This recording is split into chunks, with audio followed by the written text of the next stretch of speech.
All right, we're just a few minutes out. I'm about to go on stage here. I'm moderating a panel with Sumit Gupta from Beahm TV and Guy Beahm. You might know him better as Dr. Disrespect. I actually thought he was coming as the Doctor. He's not. He's here as Guy, which is kind of this cool like Batman Bruce Wayne kind of thing going on. But it's going to be a lot more low key than I would have thought it was going to be. But I'm excited. So let's go check it out. Quick round of introductions. My name is Patrick Dees. I'm joined by Sumit Gupta here, who's the founder and CEO of Beahm TV. Yes. And this guy at the other side of the room needs no introduction, Guy Beahm, who's AKA Dr. Disrespect's joined us. How you guys doing?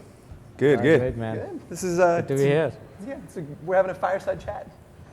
So first and foremost, just by way of hands or applause, how many people are here to see Dr. Disrespect? Like, whoa, come on. Me too. That's what I'm talking about. And so we're going to talk a lot about kind of the industry, what it's like to be a streamer, all those types of things. But one of my goals here today was not to just have you like hear us chat. We're going to open this up toward the end of end of our time for an audience Q&A. But like as we're going right now, I would love for you to just throw your hand up. I think Maurice is right here in the front row, this good-looking gentleman right here.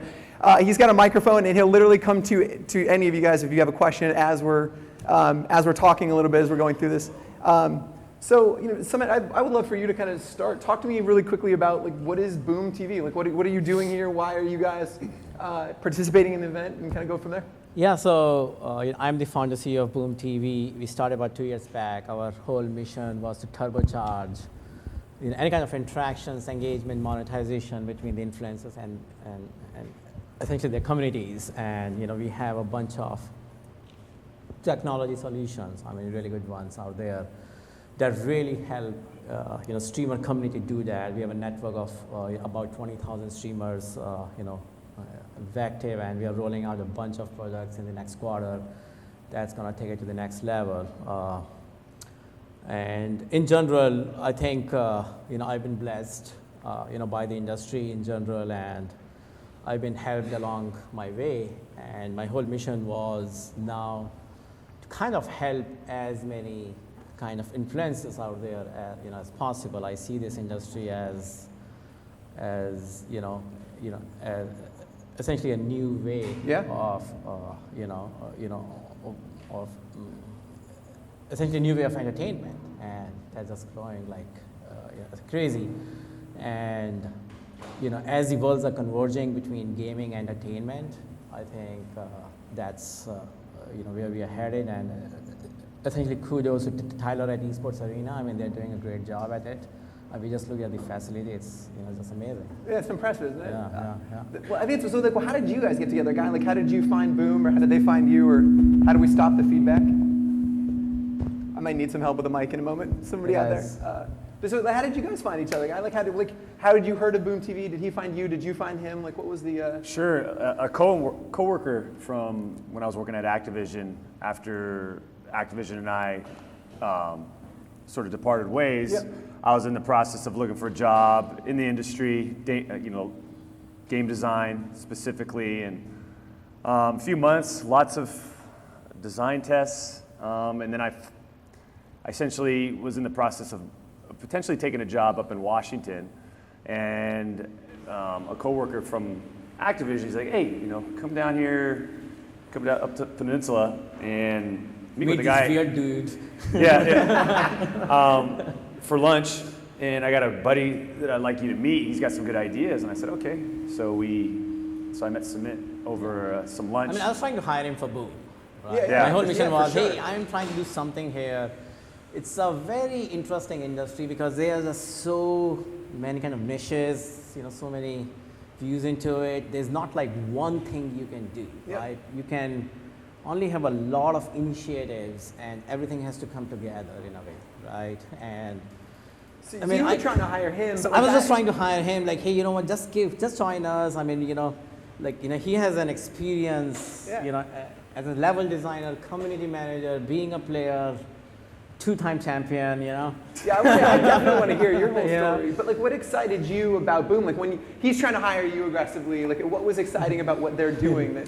Sure. I mean, it was definitely like sort of an outside of the box, futuristic way of thinking in terms of like how do we spectate professional gaming, at that particular moment. And he brought up the idea of like he had this startup company or this concept where this is at the time where virtual reality, viewing content in a virtual reality environment was sort of like this new upcoming in thing.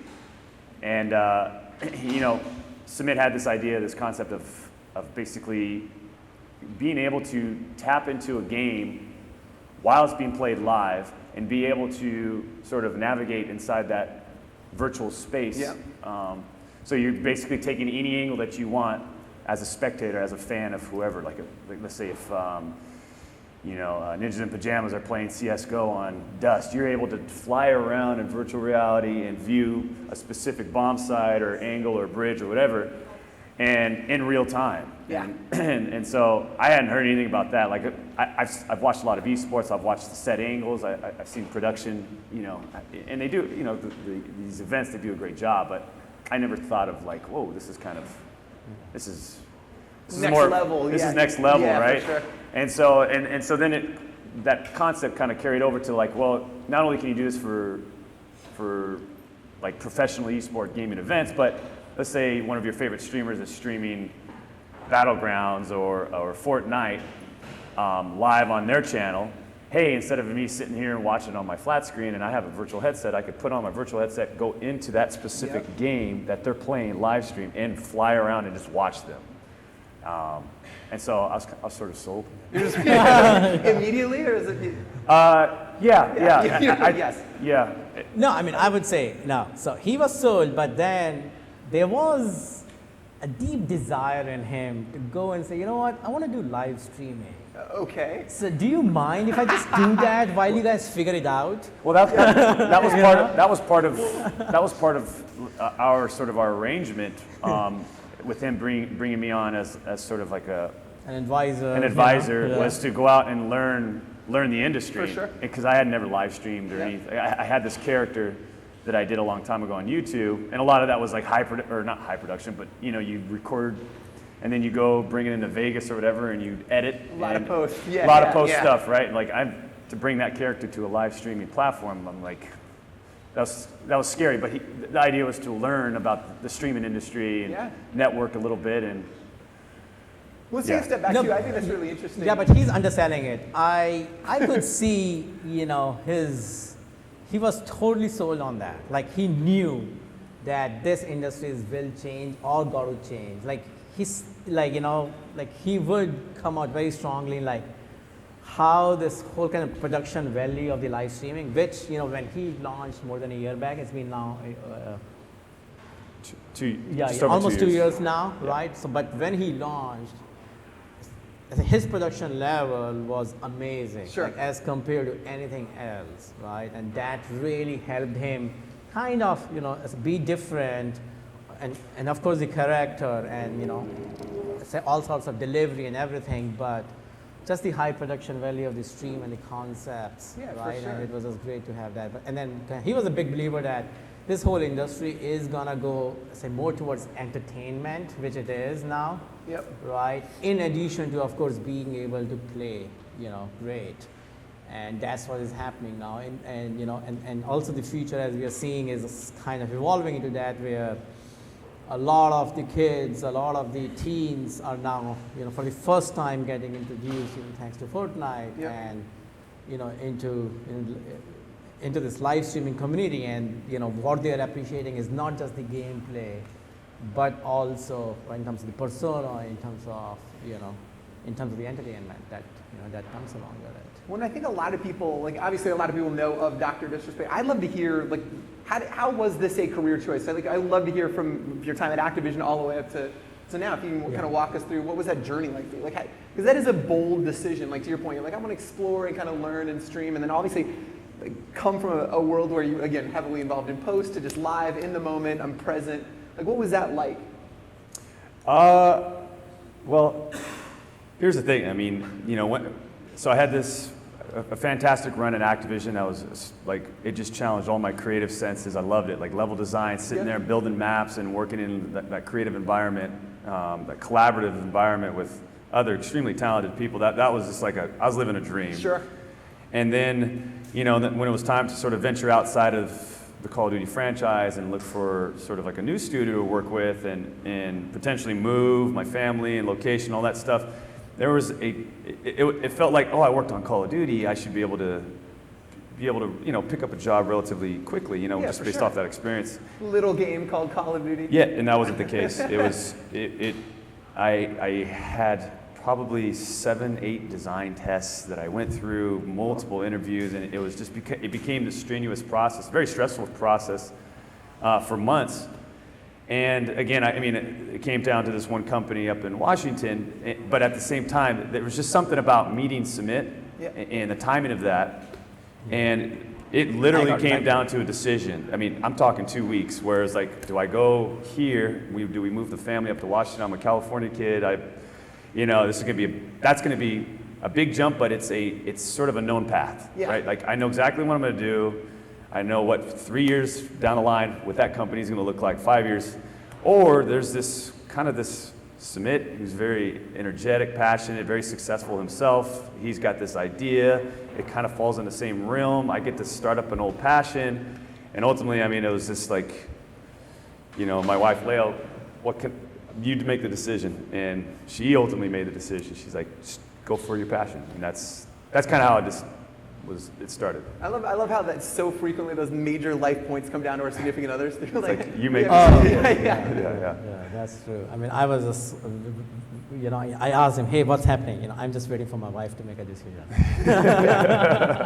So then you've done a lot of work on YouTube before, and then primarily then you saw what everything Twitch was doing. Talk to me about why Twitch, why that platform. I'm really interested for several reasons, which I'll get into in a minute. But. Sure. Yeah. No. Going back to just building levels. One of the things, you always have your one monitor, your two monitors for sort of the engine you're working in, and then your third monitor. On my third monitor, I always had Summit 1G up on the live stream. I'd be watching Ninja play the old Halo games, because he was so good at it. But there's just a draw to just have that, and I could just look up every couple moments. Oh, it's 30 to 35. Game goes to 50. It's just kind of getting close. Now my attention's up here. So the whole streaming was certainly an outlet, an entertainment type outlet, rather than just listening to music. Sometimes you get in the zone listening to music, right? But video games, for whatever, the background noise, whatever. It's free TV, right? But TV doesn't have video games. Right. So that's how I got into Twitch. I just have it on my third screen and just watch it. And eventually, I kind of started following certain people, again, like Summit and Ninja, getting behind them, supporting them. So I'm the founder of the Fan-Controlled Football League. I'm the chief gaming officer there. And if you guys are familiar with the premise, essentially we are building Madden in real life, right?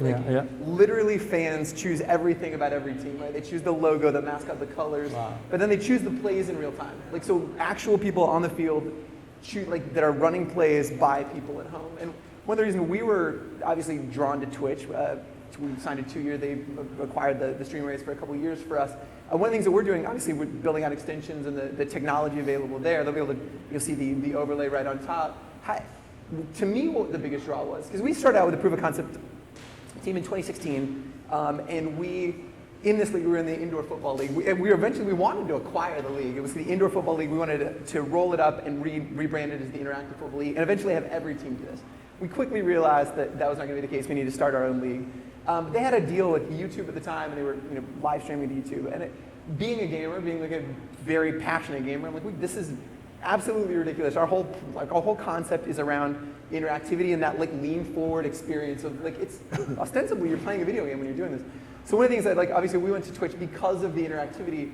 We had a real chat bot at the beginning where you would call plays in chat, right? And so. Which was fun to me, was a whole bunch of people that were watching and engaging with football kind of for the first time, right? They were that kind of traditional Twitch audience, but they were it was Twitch plays football, right? Twitch plays Pokemon. So I'm curious to see Guy, how do you leverage the chat? How do you interact? How do you take advantage of that interactivity? Because it's obviously a very different relationship you have with your audience. Well, that's a good question.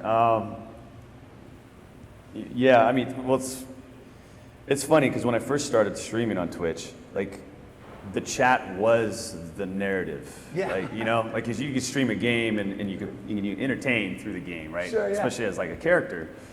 But you need that third dimension. and that third dimension is the chat. Like, you know, because someone says something in the chat, then now you have something you can draw a story off of, right? Like if he, you know, as the character always says, like if a guy flaps his gums in the chat, you know, he's negatively, if he's being a, you know, a negative person, then it's like I'm going to address that in a fun way as the character. So like in the beginning, and that's when I'm talking like where I had like 20 or 30 viewers. Sure, you know, and then at 200, 300, then it becomes more like there's a lot of energy there, and it's like, okay, cool, now things are really rocking and rolling. Now it's really tough to engage what the chat's doing, right? I'm sure, just cruises by. Yeah, so it's like, it's actually become a little bit more difficult on where do you put your sort of your energy into, because you've got donations and people that are subbing, and you certainly want to acknowledge that, for right? sure. Like that's, but at the same time, how can you still make sure that the people that are actually watching, the other, you know, thousands of people that are watching, are getting noticed or feeling wanted or empowered? And I think that's the most important part for a streamer, especially like sort of a bigger streamer, is like continuously empowering your community. And I think that's what we're trying to do at Boom. You know, we've got a replay system. So like if something cool happens on the stream, you know, all of a sudden you see this emote spammed in the chat, and if it hits a certain amount of emotes, then that replay of that cool moment will happen live on stream. So cool. And then, so now we're working on a new sort of instrument or tool where basically, in fact, this is just something that just kind of happened the last couple of weeks where it just popped in my head on the stream, where I was like, hey chat, what do you think about this idea?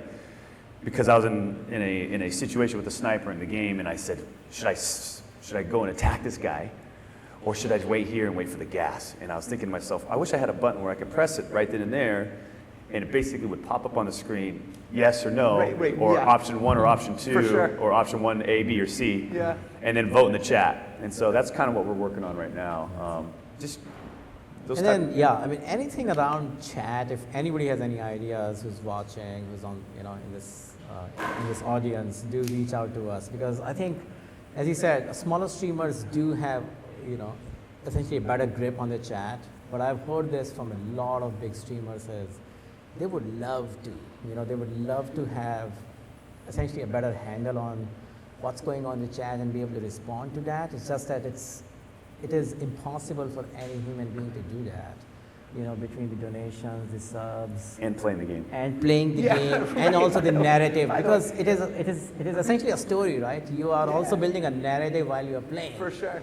I mean, I don't even know how people do that, like, you know, and then being able to even do all this stuff. So definitely, you know, and I'm sure there are a lot of AI technologies that can be built, you know, but still, you know, it needs that kind of a human touch, not like, hey, you know, that's the summary of these reactions. That's not going to be human. Totally. Well, I got one more question. I want to, guys, we have a few more minutes left, so Maurice is going to walk around with a microphone, so start throwing up your hands. He'll start picking up if you guys have some questions. Give me 1 second. I'm curious, like, what's interesting to me is the chat has a life of its own, right? Like, there's so many, like, there's this whole, like, meta commentary and, like, weird memes pop up that, like, is totally organic, completely independent of anything we can control. During our first season, we had a sideline reporter, like, a great guy. But he was kind of like just a bit of a goof. Like, you know, he's an older gentleman. He like did local sports in Salt Lake. Rick, I love you if you're watching. But he's like the bastard child of like Mr. Rogers and like Craig Sager from TNT. You know, the guy that wears the cool suits. And the chat at the beginning was merciless, right? Like, as you know they can be. But then we actually turned that into like a hashtag like Rick Asks, and they drove all of his sideline reporting. So like he would stop asking and be like, oh, how was that touchdown for you? And he would say things like, is it Biggie or Tupac, right? It was totally driven by the chat. I'm curious to see like, what's the craziest thing that either kind of evolved organically from your chat, or what was the actual like best smackdown you did to somebody? All time. I couldn't remember that. There's so many. I think a lot of things develop from the chat. Like if I'm in a moment and I'll say, you know, like one example is there's like the violence, speed, momentum sort of quote that the doctor says a lot. I mean, he said that after he killed like 3 guys in H1Z1, he was feeling good and felt powerful, and he screamed at violence, speed, momentum. And I noticed that the chat was going crazy, and they kept on repeating, and so now it's sort of a staple of the channel. It's a mantra. And a lot of those things are, you know, they certainly pop up from the chat, like that I forget about. Like, you know, when I first screamed Raul or Portugal or a lot of these weird things, you know, like the chat loves it. It seems like they like those type of things. So, Yeah, fair enough. Yeah. Very cool. Well, I think we've got a question right over here, right?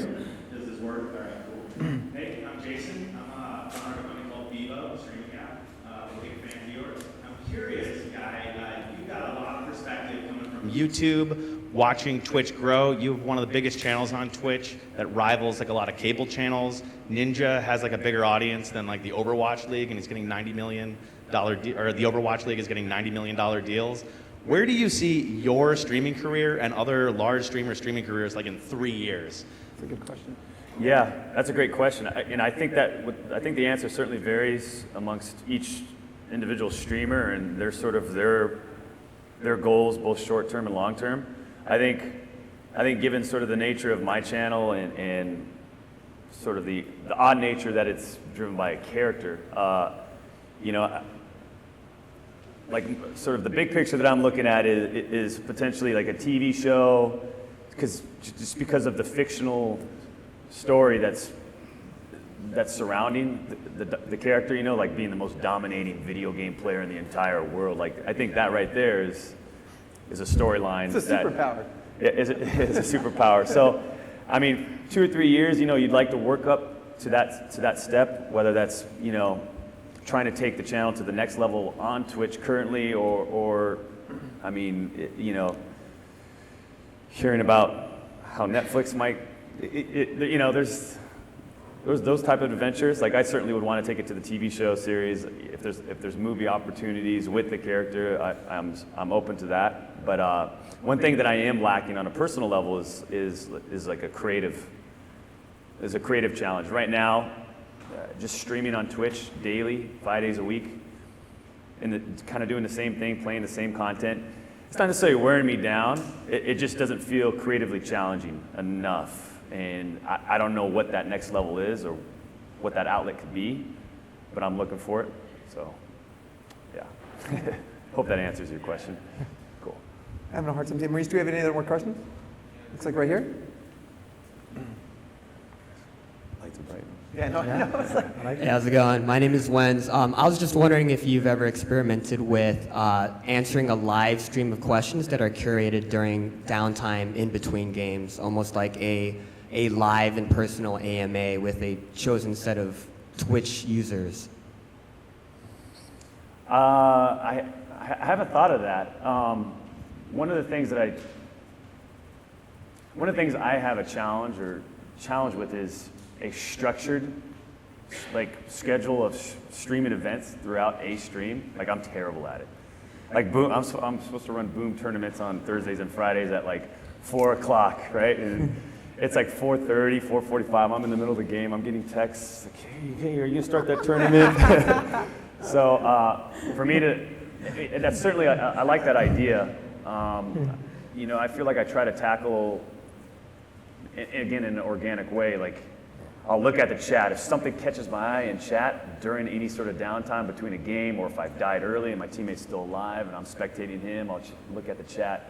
If I see something that is worth bringing up on stream and making it kind of like a narrative or story out of it, that's what I usually do. But that is interesting. Yeah, but that's an interesting great question. idea. Yeah. Yeah, that's an interesting idea, definitely. any more out there? Keep thinking. So I don't think it would be like a gaming event if I didn't ask you guys about E3. Like what was, I'm curious, Guy and then Sumit, like what was the coolest thing you saw coming out of E3 this year? I know you weren't there, but like you saw the press conferences, I would imagine. Anything like got you excited? I think just because of the genre and the talent of the studio, like I am pretty excited about Cyberpunk 2077. Absolutely. And they've reached out a few times, in you know, I can't guarantee anything, but they seem like they'd be open to an idea of like maybe bringing the character into a DLC. I don't know. We still have to talk to them, but like, Fantastic news. I told them that I'd be open to working with them. Yeah. On like designing a concept level or some sort of like side mission.